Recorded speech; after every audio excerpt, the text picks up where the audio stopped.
Now, so many, I have seen so many, um, let's call it companies or so many persons calling for teachers to come to be trained, and that is opportunity for them to teach online. Yes, there's opportunity. You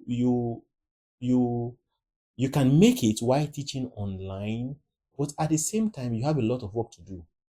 Otherwise, if you just rely on thinking maybe those people will teach you, coach you how to teach, and then give you students, you have missed it. Now, what most of them do is that they will only, I think I had the opportunity of joining a boot camp once, and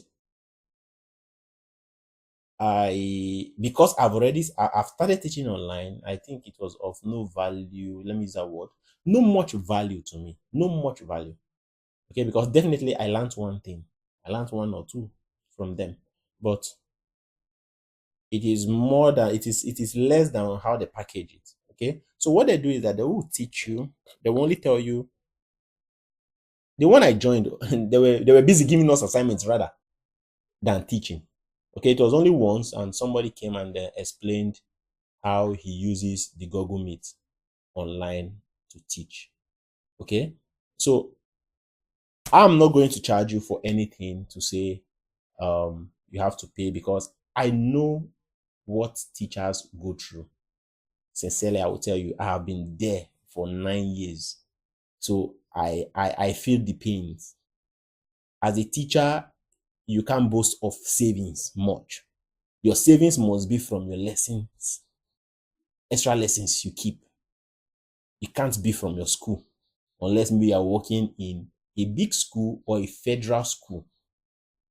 Okay, but from what I've seen from my colleagues, somebody once told me that if you want to know if a school pays better or pays well, when you go to the school, look at their car park. Do you see teachers with cars? If they have cars, it means okay, they pay well.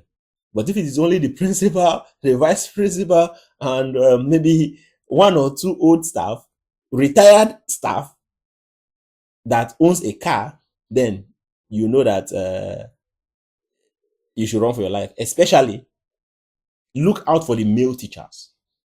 If you see a male teacher with a car, then you know that okay, they pay well, or there's something there. But if not, so I don't want to be in that track. So I had to find my way. So now I'm an entrepreneur. So I'm going to explain to you how to become one too, so that you will know how to blend it.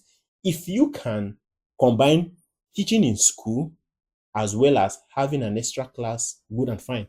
But I would advise you, as a teacher, you don't switch like that. But I switch without a second thought. I had to burn the whole bridge so that I don't have anything to run back to. So that was what I did. So you can also do same.